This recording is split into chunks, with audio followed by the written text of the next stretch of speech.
बोल कोरोना, अल्लाह बोल, इस शासन पे अल्लाह बोल, लगता है क्या, अल्लाह बोल, इस शासन पे अल्लाह बोल, अल्लाह बोल, जातिवाद पे अल्लाह बोल, मोदी साहब पे अल्लाह बोल, इस शासन पे अल्लाह बोल, लगता है क्या, अल्लाह बोल, बोल मेरे जीते, अल्लाह बोल, बोल मेरे भाई, अल्लाह बोल, बोल मेरे भाई, अल्लाह बोल, बोल मेरे घोड़े, अल्लाह बोल, बोल मेरे जीते, अल्लाह बोल, बोल मेरे जीते, अल्लाह बोल।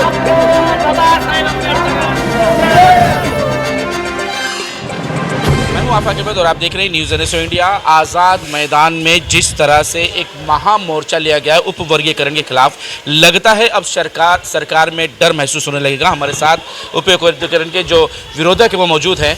पहले सबसे हम संजय भाई लोरा से बात करके कि सर, जिस तरह से आपने इतना बड़ा मोर्चा, इतना विशाल मोर्चा लिया, क्या सरकार डर जाएगी और अपने कदम को पीछे लेगी, या वो उसी उपवर्गीकरण पर डटी रहेगी क्योंकि उनको सत्ता का फायदा पहुंचने वाला है?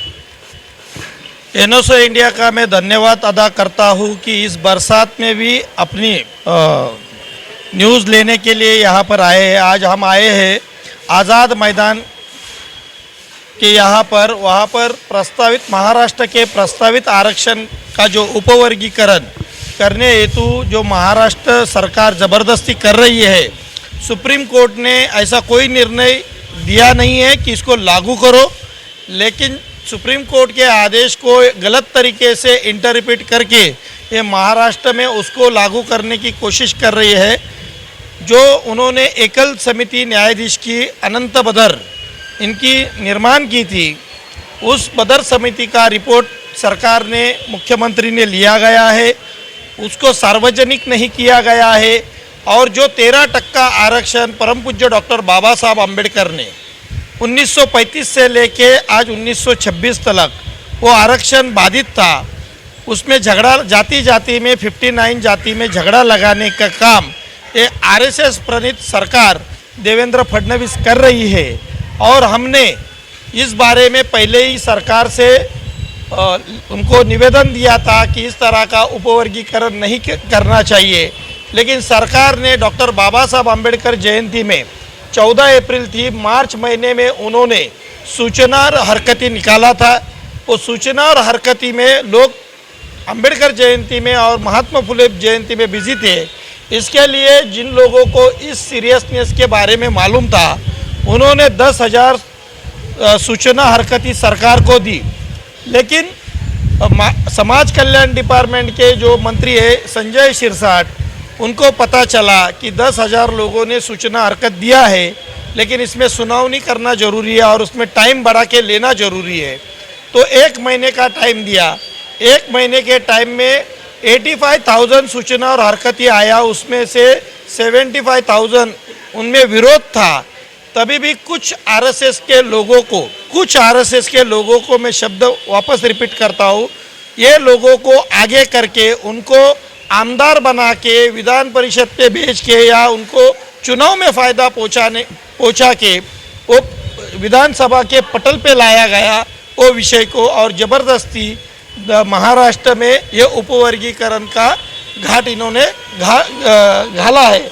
उसके बारे में हम पुरजोर विरोध करने के लिए आज आज़ाद मैदान में इतनी मूसलाधार बारिश में हजारों की संख्या में लोग यहाँ पर आए, अपने मत प्रदर्शित किए।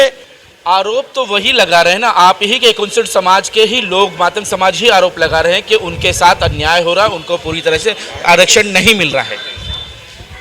क्या है ये सब? अभी उपवर्गीकरण के विरोध में हम लोग जो उतरे थे अभी रास्ते पे, अभी इतना बारिश होने के बावजूद हमारे लोग डटे रहे।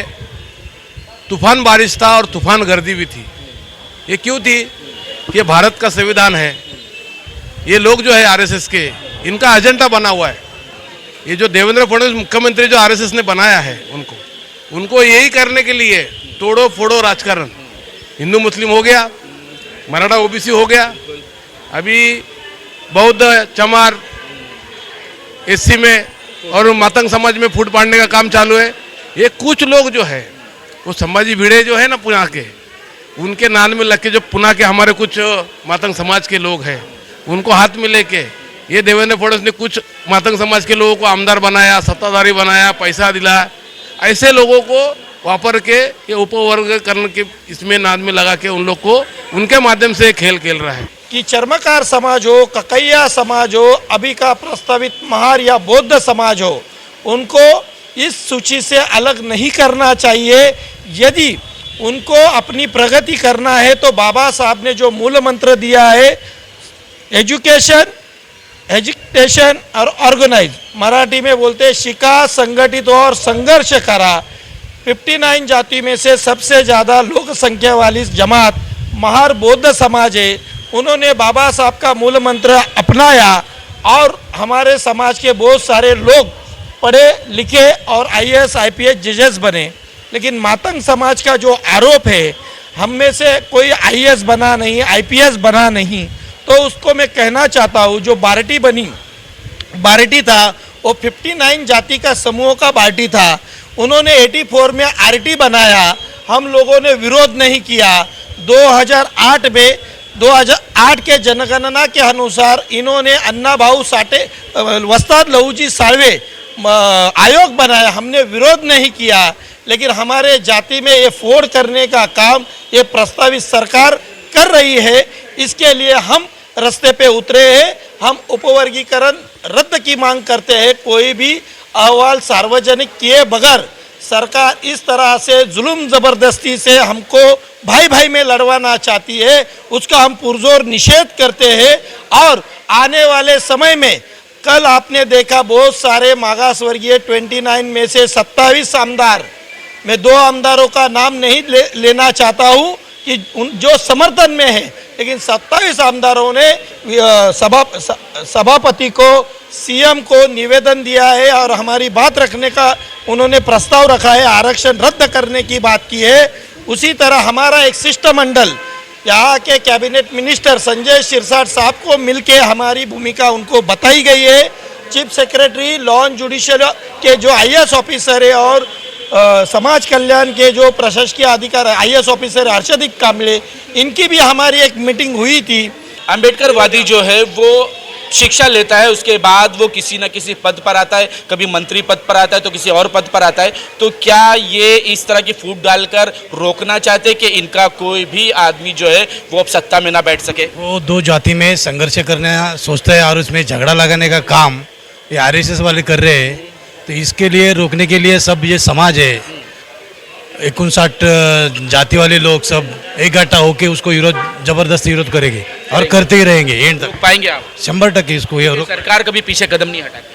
हम भी नहीं हटेंगे, पीछे कदम हम भी नहीं लेंगे, हम भी आगे बढ़ेंगे। इसके सरकार के आगे हम भी बढ़ेंगे। फूट डालो राज करो, ये काम खेल खेला जा रहा है। आपके 59 समाज के अंदर इस तरह से फूट शुरुआत होगी, जब लोग विरोध करेंगे तो कैसे ये इकट्ठा रहेंगे, कैसे ये बाबा साहेब अम्बेडकर के अनुयायी रहेंगे? नहीं, हम सब बाबा साहब के कार्य करते हैं और इकट्ठा रहना, शिको, संघटित और संघर्ष करा, हा त्यांचा मूळ मंत्र आहे। त्यामुळे आमची समाज मग ते कुठच्याही गटातटात राजकारणात विरोध आहे, अनेक पक्षात आली ना विरोध केली ना, 8% पाहिजे आम्हाला। ठीक आहे, पण आमची जी मंडळी आहे, बौद्ध समाजाची जेवढी मंडळी आणि इतर, त्या लोकांनी हा अजेंडा धरला आणि आजचा जो मोर्चा आहे हा सक्सेस झालेला आहे, ह्याच्यात दुमत नाही। परंतु जे आम्हाला आपापसात राजकारण जे राज्य सरकार करत आहे ते आम्ही कधीच पूर्ण होऊन देणार नाही आणि बाबासाहेबांचं जे तत्व आहे तेच आम्ही ठरणार आणि आम्ही डॉक्टर बाबासाहेब आंबेडकरांचे कार्यकर्ते आहोत और कार्यकर्ते राहणार आणि त्यांच्यासाठी जे काय होईल त्यासाठी आम्ही रस्त्याची पूर्ण लढाई करायला सक्रिय झालेलो आहोत।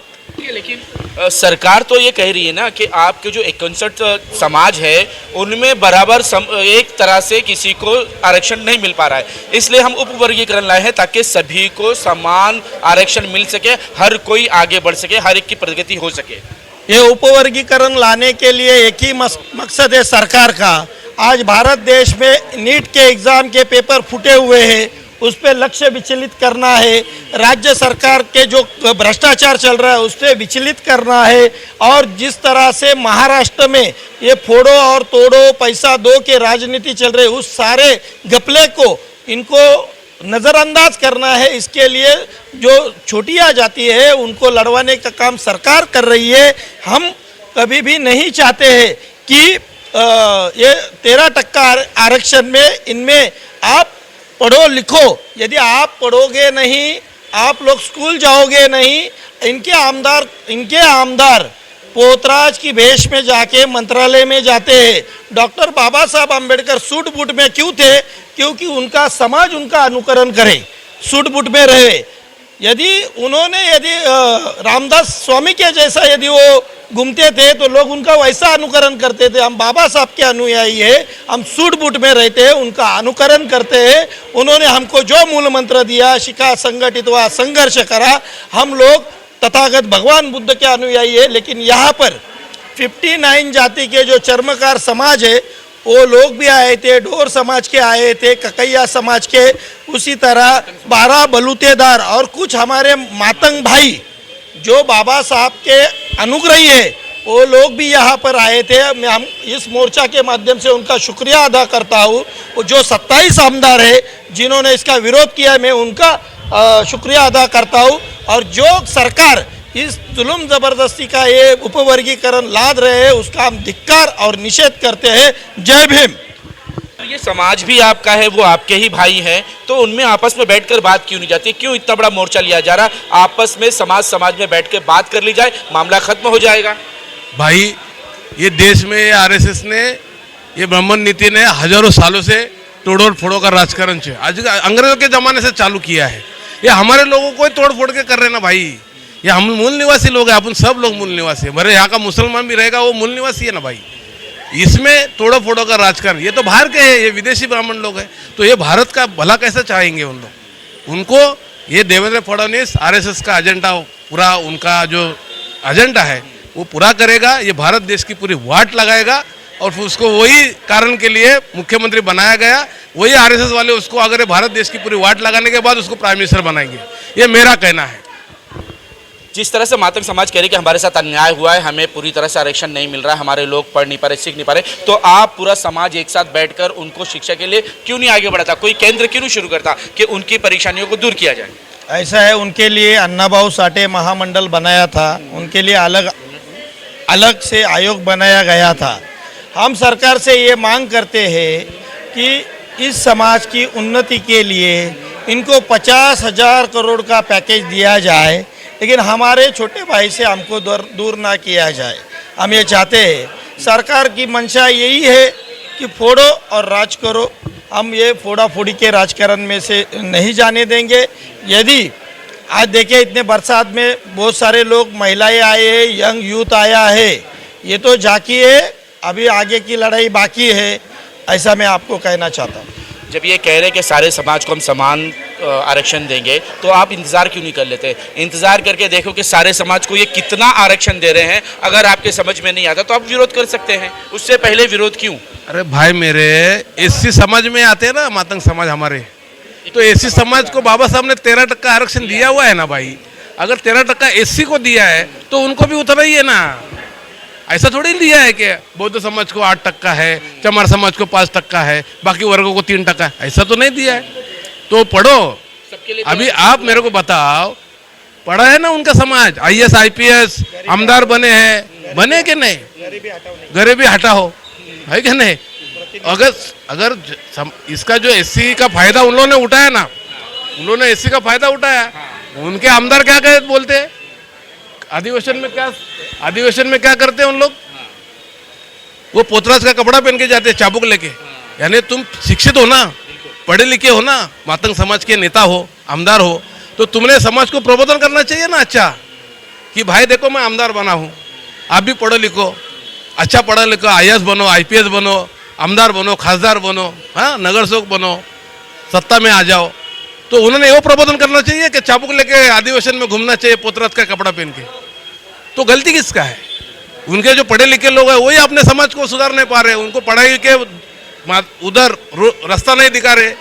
उनको क्या खाली चाबुक घुमाओ, पैसा इजी मिलता है, तो उनको वो जो है उनके हमारे लोग उनको बोलते हैं। मगर एक है, बौद्ध समाज के साथ जितने भी मातंग जुड़े हैं वो बाबा साहब के अनुयायी है, उनको समझ में आता है। मगर ये कुछ लोगों को लेके हाथ में लेके ये लोग जो कर रहे हैं, ये जो देवेंद्र फडणवीस सरकार और आरएसएस वाले जो कर रहे हैं, ये हम होने नहीं देंगे।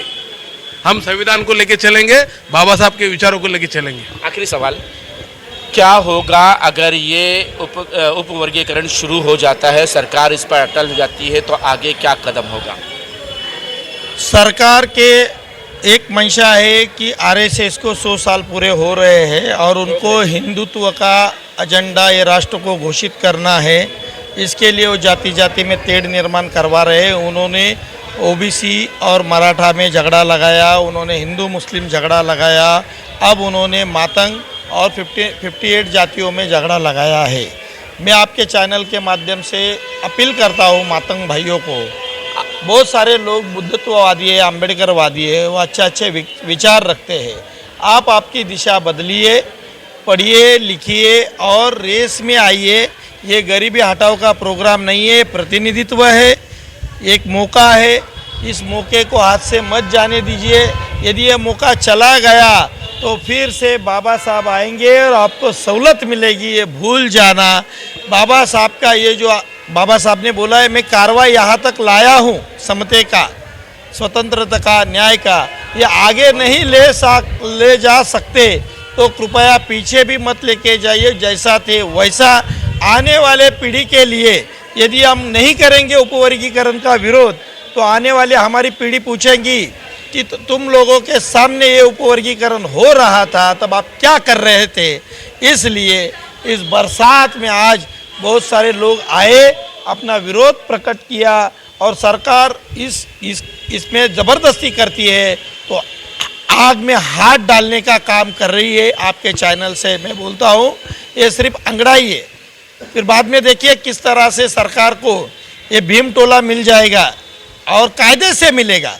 जिस तरह से सुप्रीम कोर्ट ने इन्होंने गलत तरीके से एफिडेविट दिया और ये ऑर्डर लिया और बोले हैं कि सुप्रीम कोर्ट का आदेश नहीं मानते, सुप्रीम कोर्ट का आदेश नहीं मानते, हम सुप्रीम कोर्ट को मानेंगे और उसका अमल भी करेंगे। लेकिन इस बेंच की सुनवाई कॉन्स्टिट्यूशनल बेंच 9 जजेस के पास जानी चाहिए और इसके ऊपर बहस होनी चाहिए। उसमें हम सभी लोग इंटरवेंशन करेंगे, हमारी बात रखेंगे, सरकार के जैसा छुपा एजेंडा नहीं रखेंगे कि एक एकल समिति निर्मित की, उसमें सिर्फ मातंग समाज के प्रतिनिधि, उनके समाज के ही लोगों को बुलाया गया। इस बदर समिति में किसी आमदार को नहीं पूछा गया। मेरा भाई नगर सेवक है, लोक प्रतिनिधि है, उसके समाज में भी एससी समाज के बहुत सारे साड़ी कोड़ी माड़ी तेड़ी लोहार सुतार सांबार सब रहते हैं, उनका प्रतिनिधि मेरा भाई करता है, उनको भी नहीं पूछा गया। किसी आमदार, नगर सेवक और खासदार को पूछा नहीं गया, किसी कॉन्स्टिट्यूशन तज्ञ को नहीं बुलाया गया, किसी एडवोकेट को नहीं बुलाया गया, किसी शिक्षक को नहीं बुलाया गया। यदि आपको कोई चीज़ करनी है तो उनके विचारों को सभी को मौका देना चाहिए, उनके विचार सुनने चाहिए, सजेशन रख के उनकी सुनवाई करनी चाहिए। इन्होंने ऐसा कुछ किया नहीं, जल्दबाजी में ये काम किया है। लोक संख्या के आधार पे ये होना चाहिए। यदि इंपीरियल डाटा सरकार के पास नहीं है, 2011-2061 का डाटा है इनके पास, और उसमें यदि 61 के डाटा के हिसाब से उनकी 33% उनकी जनगणना थी, अभी उनकी 19% घट गई थी। 2011 के जनगणना के इंपीरियल डाटा के हिसाब से नहीं चलना चाहते, लेकिन हमारी मांग है ये रद्द करो।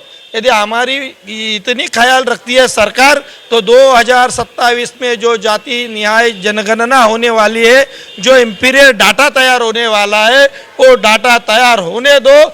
उसके बाद आपको को जो निर्णय लेना है वो ले सकते हो। यदि जनता 59 जाति में से किसी ने मांग नहीं की है उपवर्गीकरण की, लेकिन कुछ टगे लोगों के टगे लोग बोलता हूँ मैं उन लोगों को, उनको स्पॉन्सरशिप करके हमारे में झगड़ा लगाने का काम सरकार कर रही है। हम सरकार से अभी निवेदन कर रहे हैं कि रुक जाओ, उपवर्गीकरण मत करो, नहीं तो आने वाले समय में आपको इसकी बड़ी कीमत चुकानी पड़ेगी। जय भीम। तो जिस तरह से मैं आपको इतना ही कहना चाहता हूँ, ये जो डाइवर्टेशन चल रहा है ना आरएसएस का, जो देवेंद्र फडणवीस साहब जो डाइवर्टेशन कर रहे हैं, ये डाइवर्टेशन समझ में आ रहा है हमारे को, पूरा खेल समझ में आ रहा है।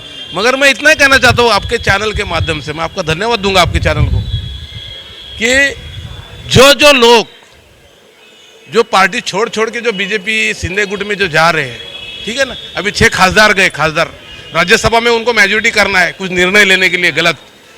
जिस दिन ये भारत भारत देश गुलामगिरी पे जाएंगे, तब ये जितने भी गए हुए जो हरामी लोग हैं ना, वो लोग कारणीभूत रहेंगे। उनकी आने वाली पीढ़ी, उनके आने वाली खानदान उनको कोसेगी जिंदगी भर तक कि भारत देश के वाट लगाने में, गुलामगिरी पे जा ढकलने में आप लोगों का हाथ था। उनकी पीढ़ी उनको कोसेगी। उनको आज समझ में नहीं आ रहा है। आज उनको लगता है कि हमारे पास सत्ता है, हमारे पास पैसा है, हम सत्ता करेंगे, ये करेंगे। उनको ये नहीं समझ में आ रहा है, ये आरएसएस का खेल समझ में नहीं आ रहा है। तो मेरा ये इतना ही कहना चाहता हूँ, मैं भाई लोग को इतना कहता हूँ कि 70 साल मराठों ने राज किया महाराष्ट्र पे, आज वही महाराष्ट्र के मराठों को गुलाम बना के एक आदमी ने रखा है। आप समझो, आज समझो और आप एक कट्टा आ जाओ और महाराष्ट्र में भारत देश को बचाओ, ये संविधान को बचाओ। मैंने यहाँ तक लेकर आया हूँ, इससे आगे अगर आप बढ़ते नहीं हैं तो ये आपका ही नुकसान है। आप अगर शिक्षित होंगे तो आपको आरक्षण पूरा का पूरा 13% बाबा साहब ने हर समाज को दिया है, तो उसका फ़ायदा उसे उठाना चाहिए, अपनी कशब बदलनी चाहिए। और यही वजह है कि आज जो है यहाँ पे उप वर्गीकरण के खिलाफ महामोर्चा लिया गया और उसमें यही कहा गया कि हमें आपस में बांटो मत। अगर बांटना ही आप चाहते हैं तो सबसे पहले हमारी जनगणना करिए, जनगणना के आधार पर हमें जो भी आरक्षण देना है वो दीजिए। लेकिन लोग यहाँ पर आकर आरक्षण के खिलाफ जो है वो बात करें कि आरक्षण किसी न किसी दिन इनकी इस हरकत से ख़त्म हो जाएगा। इसलिए हमें एकजुट होना चाहिए और इस 13% आरक्षण के साथ ही हमें पूरे एक समाज को जो है आगे बढ़ना चाहिए और अपनी दशा दिशा जो है वो बदलनी चाहिए। आज तक के लिए इतना ही। देश विदेश की खबरों के लिए देखते रहे न्यूज़ NS।